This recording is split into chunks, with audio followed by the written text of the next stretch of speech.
Hello viewers, welcome back to my YouTube channel literature study. इस video में आपसे बहुत कमाल का ड्रामा द क्रूसिबल डिस्कस करने जा रही हूँ, जिसे लिखा था ऑथर मिलन ने। तो थोड़ी सी डिटेल देख लेते हैं इस ड्रामा की। इस ड्रामा का जो जॉनर है वो है ट्रेजेडी, अलिगरी, हिस्टोरिकल फिक्शन। अलिगरी का मतलब होता है पास्ट के थ्रू प्रेजेंट को डिफाइन करना। लैंग्वेज जो है इस ड्रामा की वो है इंग्लिश। टाइम जब ये लिखा गया अर्ली 1950 में। प्लेस जिस जगह ये लिखा गया अमेरिका था। डेट ऑफ पब्लिकेशन 1953 है। प्रोटैगनिस्ट हीरो जो है इस ड्रामे का वो है जॉन प्रॉक्टर। एंटागोनिस्ट विलन जो है वो एक लड़की है, एबिगेल विलियम।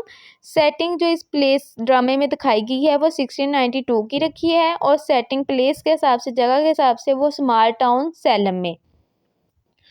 ये ड्रामा जो है वो हिस्ट्री से जुड़ा हुआ है। ये ड्रामा हमें कहानी बताता है कि 1692 में एक सैलम नामी गांव में 19 इनोसेंट लोगों को लटका के मार दिया था। और उनका गुनाह क्या था कि वो लोग जादू करते थे और शैतान से मिले हुए थे। मैं इस कहानी को इंटरेस्टिंग वे में डिस्क्राइब करूँगी ताकि आपको समझ भी आ जाए और सुनने का मज़ा भी आए। चलें हम इस कहानी को अब स्टार्ट करते हैं। कहानी शुरू होती है साल 1692 में। अमेरिका में मैसाचुसेट्स में एक गांव है सैलम नाम का। ये वो टाइम था जब अमेरिका में काला जादू करना, जिन भूत से बातें करना या उनका साथी बनना, ये सब चीज़ें बैन थी। मतलब प्योरिटन टाइम चल रहा था। पहली बात तो इस गलत काम को तो लोग करते नहीं थे, और अगर किसी को करते देख लिया जाता था तो उसे बहुत बुरी सजा दी जाती थी, यानी फांसी पर लटका दिया जाता था। अब ये जो गांव है सैलम, इसका एक मिनिस्टर है रेवरेंड पेरेस। उसने एक रात देखा कि उसकी जो बेटी जिसका नाम है बेटी पेरेस और उसकी भतीजी अबिगेल विलियम, और साथ में उनके बारबेडियन नौकरानी जिसका नाम था टिट्यूबा, और उनके साथ कुछ और लड़कियां भी थी। सारी लड़कियां जंगल में मिलकर नाच रही थी। तो मतलब लड़कियां भी थी और कुछ औरतें भी शामिल थी। सारी जंगल में नाच रही थी, और उनकी नौकरानी टिट्यूबा जो है ना वो सॉन्ग गा रही थी, और इनमें से एक लड़की ने कपड़े भी नहीं पहने हुए थे। एक्चुअली में ये प्रिटेंड कर रही थी कि एंजॉय कर रही हैं, नाच गा रही हैं, लेकिन एक्चुअली वहाँ पे वो विच क्राफ्ट कर रही होती हैं। अब उस टाइम पे विच क्राफ्ट बिल्कुल बैन था। तो हमारे जो मिनिस्टर रेवरेंड पेरेस की बेटी बेहोश हो जाती है, बल्कि वो कोमा में ही चली जाती है पकड़े जाने के डर से। हालांकि ये सब करते हुए रेवरेंड पेरेस ने देख लिया होता है। रेवरेंड पेरेस अपनी भतीजी अबिगेल से पूछता है कि कल रात तुम लोग जंगल में क्या कर रही थी। तो अबिगेल कहती है कि हम तो बस डांस कर रही थी, और एक्चुअली में तो वहाँ पे वो विच क्राफ्ट ही कर रही होती हैं। अब किसी को पता ना लग जाए तो एबिगेल जो है ना वो साथ वाली लड़कियों को ना धमका देती है कि अगर तुम लोगों ने अपना मुंह खोला ना तो मैं तुम लोगों को ना जान से मार दूंगी।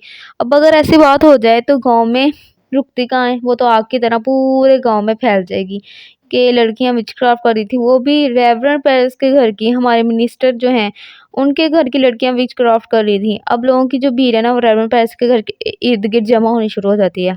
अब हमारे जो मिनिस्टर हैं रेवरेंड पेरेस, वो नाम, पैसे और शोहरत के भूखे हैं। इन्होंने सोचा इज़्ज़त तो मिट्टी में मिल जाएगी, मैं तो अपना इख्तियार खो दूँगा। मैं तो पहले ही अवाम को पसंद नहीं हूँ, मैं तो ज़बरदस्ती रूल कर रहा हूँ, तो इस हिसाब से मैं तो बिल्कुल अपना इख्तियार खो दूँगा। तो वो ना इस परेशानी में बैठे हुए होते हैं। अब दूसरी तरफ जो है थॉमस पुटनम और उसकी वाइफ एन पुटनम, ये दोनों रेवरेंड पेरेस के घर पर आते हैं और आकर बताते हैं कि हमारी बेटी जो रुथ पुटनम है ना, उसकी भी वही हालत है जो आपकी बेटी बेटी की हालत है। रेवरेंड पेरेस तो ऑलरेडी बहुत परेशान अपनी बेटी के पास बैठा होता है। क्यों ना कि उसने जितने भी लोगों को दिखाया है सबने यही कहा है कि हमारी बस की बात नहीं है, आप किसी और को चेक करवा लें।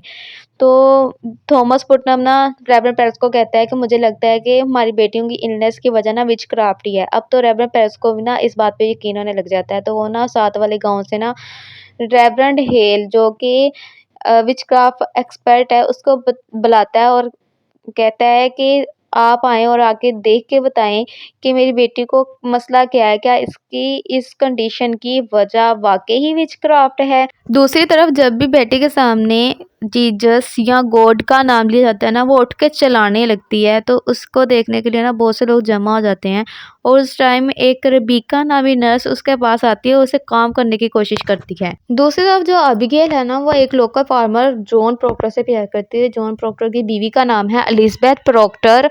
जॉन प्रॉक्टर को जब अबिगेल बताती है कि जो विच क्राफ्ट रोमर है ना वो बिल्कुल फेक है, तो जॉन प्रॉक्टर है ना उसको बहुत ज़्यादा गुस्सा आता है और वो कहता है कि तुम एक धोखेबाज लड़की हो, अब मैं तुम्हारे साथ कोई भी रिश्ता नहीं रखना चाहता। या फिर जो अबीगेल और प्रॉक्टर के दरमियान है ये तब चला था जब अबीगेल प्रॉक्टर के घर में एक नौकरानी का काम करती थी और जब इस अफेयर के बारे में एलिज़ाबेथ प्रॉक्टर को पता चला था, तो उसने अबीगेल को घर स नौकरी से भी निकाल दिया था और घर से धक्के देके निकाल दिया था। अब अबीगेल को लगता है कि जॉन प्रॉक्टर के दिल में अभी भी उसके लिए जगह है, तो वो जॉन प्रॉक्टर उसको क्लियर कर देता है कि मैं अब तुमसे कोई भी रिश्ता नहीं रखना चाहता, तुम एक धोखेबाज लड़की हो, मैं अपनी बीवी से वफ़ादारी का ऐलान करता हूँ और मैं उसी से ही प्यार करता हूँ। लेकिन अबीगेल जो है ना वो इसको बात को मानने के लिए तैयार नहीं होती कि जॉन प्रॉक्टर अब उससे प्यार नहीं करता। अब रेवरेंड पेरिस ना आ चुका होता है और वो आके ना बेटी का चेकअप करता है और जब रेवरेंड पेरिस आ जाता है ना उस तब भी ना एन और थॉमस पुटनम जो है ना वो कन्फेस कर लेते हैं कि उन्होंने अपनी बेटी को ना जंगलों में भेजा था ट्यूबा के साथ कि वो जाए और जाके ना पता लगाए कि हमारे 7 बच्चे कैसे मर गए। मिस्टर हेल है ना वो पूछता है एबिगेल से कि हू इन अ पैनिक कि शैतान को किसने बुलाया था? तो वो कहती है टटूबा ने शैतान को बुलाया था। टटूबा ना इस बात से इस इल्ज़ाम से ना मना कर देती है कि ये इल्ज़ाम झूठा है। तो मिस्टर पेरिस रेवरेंड पेरिस कहते हैं कि तुम खुद सच बोलती हो, खुद कन्फेस करती हो या मैं तुम्हें घसीटता हुआ तुम्हारी मौत की तरफ लेके जाऊँ? तो थॉमस पुटनम भी उसको डराने के लिए कहते हैं कि मुझे लगता है कि इसे अब ना फांसी पर लटका देना चाहिए।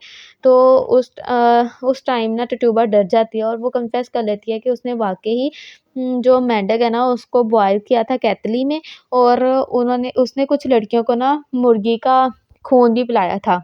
अब जो सैलम कम्युनिटी की अथॉरिटीज़ है ना, वो ट्यूबा को कोड़े मारने की सज़ा सुना देती है। तो ट्यूबा कहती है कि मैंने दबाव में आके कन्फेस किया था, हालाँकि मुझ पे खुद जादू किया गया है और वो कहती है कि मैंने बहुत से सैलम कम्युनिटी के जो मेंबर्स हैं ना, उनको डेविल के साथ देखा है। वो ना डिस्ट्रैक्ट करना चाहती थी सबको अपनी उस एक्टिविटी से जो उन्होंने जंगल में की थी। एबिगेल और बेटी जो इस चाल को ना समझ जाती हैं और वो भी ना बहुत से विलेजर्स जिनके साथ उनकी बनती नहीं है, उनका नाम लेना शुरू कर देती हैं कि उन्होंने उनको डेविल के साथ देखा था। और हेल रेवरेंड जो कि विचक्राफ्ट एक्सपर्ट हैं, वो तल्कीन करते हैं कि इन सबको ना जेल में डाल दिया जाए। दूसरी तरफ प्रॉक्टर के घर में ना इस बात की खबर पहुँच चुकी होती है कि 39 जो पीपल हैं उनको विचक्राफ्ट के इल्ज़ाम में जेल में बंद कर दिया गया है। एलिज़ाबेथ ना डरी हुई है कि एबिगेल इस पर ज़रूर विचक्राफ्ट का इल्ज़ाम लगाएगी और अपनी डिसरिस्पेक्ट का बदला लेगी और अपने इसके शौहर से ना शादी कर लेगी। दूसरी तरफ जो मैरी वरन है ना एलिज़ाबेथ की सर्वेंट, वो सारा दिन घर से बाहर गुज़ारती है और सारी खबरें इकट्ठी करके रात को घर वापस आती है और आके बताती है कि एलिज़ाबेथ पर भी इल्ज़ाम लगाया गया है कि इसने एबिगेल पर जादू किया है। तो एलिज़ाबेथ ना डर जाती है और जॉन प्रॉक्टर को कहती है कि तुम जाओ और मिस्टर चीवर जो क्लर्क हैं कोर्ट के उसको जाके बताओ कि एबिगेल जो ये सब कर रही है ये सब कुछ झूठ है। तो प्रॉक्टर कहता है कि मैं पब्लिकली अपना अफ़ेयर जो है ना वो रिवील नहीं कर सकता कि लोग मेरे बारे में क्या सोचेंगे। दूसरी तरफ जो एलिज़ाबेथ है ना उसको अरेस्ट करने के लिए Giles, Corey and Francis Nurse जो है ना वो आ जाती हैं और उसी टाइम पर जो रेवरेंड हिल है वो एलिज़ाबेथ का इंटरव्यू करने के लिए पहुँचता है और वो एलिज़ाबेथ से कुछ क्वेश्चंस करता है जिसके मुताबिक उसको पता चलता है कि जो एलिज़ाबेथ है ना वो बहुत रिलीजियस बिलीफ रखती है और वो ऐसा कोई काम नहीं कर सकती है। जॉन प्रॉक्टर मैरी वॉरेन से कहता है कि अब हमें सब कुछ सच बता देना चाहिए। तो मैरी वॉरेन कहती है कि अगर तुम्हें सब कुछ सच बताते हो तो तुम्हारी इज़्ज़त नीलाम हो जाएगी। तो वो कहता है कि मेरे गुनाहों की वज़ह से मेरी बीवी की जान नहीं जानी चाहिए। तो वो कोर्ट में जाते हैं, मैरी वॉरेन जाके जज डैनफोर्ड के सामने सब कुछ सच बता देती है और जो प्रॉक्टर है वो भी कहता है कि एबिगेल जो है ना वो धोखा कर रही है। तो एबिगेल कहती है कि ये हमें अक्यूज़ कर रहा है और जो मैरी वॉरेन है ये भी शैतान के हाथ बिक गई है और ये बात सुन के जो जॉन प्रॉक्टर है उसको बहुत ज़्यादा गुस्सा आ जाता है। वो एबिगेल के बाल पकड़ लेता है, उसको खींचने लग जाता है और ना एबिगेल को बहुत बुरी गाली देता है। और जो इस गुस्से में आके ना जॉन प्रॉक्टर जो है ना वो सब कुछ पब्लिकली रिवील कर देता है कि इसका ये एबिगेल के साथ सोया हुआ है और इसके एबिगेल के साथ अफ़ेयर चला था। तो इस बात को सच करने के लिए एलिज़ाबेथ को बुलाया जाता है, लेकिन डैनफोर्ड्स जो जज है वो कहता है कि जब तुम लोग एलिज़ाबेथ को लेके आओगे तो उसके साथ कोई बात नहीं करेगा, कोई कुछ नहीं करेगा। तो जब सीधा उसको मेरे पास लेके आओ। तो जब एलिज़ाबेथ को लेके आया जाता है तो उससे पूछा जाता है कि वाक़ई ही तुम्हारे हस्बैंड का अफ़ेयर अबीगेल के साथ था? तो एलिज़ाबेथ जो है ना वो अपने शौहर की इज़्ज़त बचाने के लिए ना इस बात से इनकार कर देती है कि नहीं, वो कोई रोमांटिक इन्वॉल्वमेंट नहीं थी अबीगेल के साथ जॉन प्रॉक्टर की। एलिज़ाबेथ कहती है ये सब कुछ झूठ है। अब जो लड़की है ना वो मैरीवन की तरफ इशारा करके ना ऐसे ड्रामा करने लग जाती हैं कि जैसे उनको अक्यूज़ किया जा रहा हो और वो कहती हैं कि इसने हमारी तरफ जो बैड इविल्स हैं वो हमारी तरफ भेजी हैं, हमें नुकसान पहुँचाने के लिए। तो इस खौफ़ में, इस डिप्रेशन में जो मैरीवन है ना वो अपने इल्ज़ाम से मुकर जाती है और कहती है कि जो प्रॉक्टर है ना ये शैतान के साथ मिला हुआ है। तो प्रॉक्टर को अरेस्ट कर लिया जाता है। लेकिन इस सब काम में जो रेवरेंड हेल है और जो बाकी जज हैं उनको लग रहा था कुछ ना कुछ हम लोग गलत कर रहे हैं, यानी हमसे इंसाफ नहीं हो पा रहा है। तो अब जो प्रॉक्टर है ना उसको अरेस्ट कर लिया जाता है और अबीगेल जो है ना वो पैसे लेके भाग जाती है इसके रेवरेंड पेरेस के। और लेकिन रेवरेंड पेरेस इस बात से परेशान है कि बहुत से जो सैलम कम्युनिटी के फेमस लोग हैं उनको भी फांसी पे चढ़ाया जा रहा है। अब रेवरेंड हेल एलिज़ाबेथ के पास जाता है और जाके उसे कहता है कि तुम ना कन्फेस कर लो कि अबीगेल जो है ना वो झूठ बोल रही है और जॉन प्रॉक्टर ने सही कहा था, उसका अफ़ेयर था उसके साथ। लेकिन एलिज़ाबेथ कहती है कि नहीं, मैंने अपने शौहर की इज़्ज़त को बचाया है। एलिज़ाबेथ कन्फेस करने से इनकार कर देती है और कहती है कि जो भी हुआ वो प्रॉक्टर के लिए अच्छा ही हुआ। यहाँ पे हमारी स्टोरी की एंडिंग होती है। Thank you for watching this video. अल्लाह हाफ़िज़।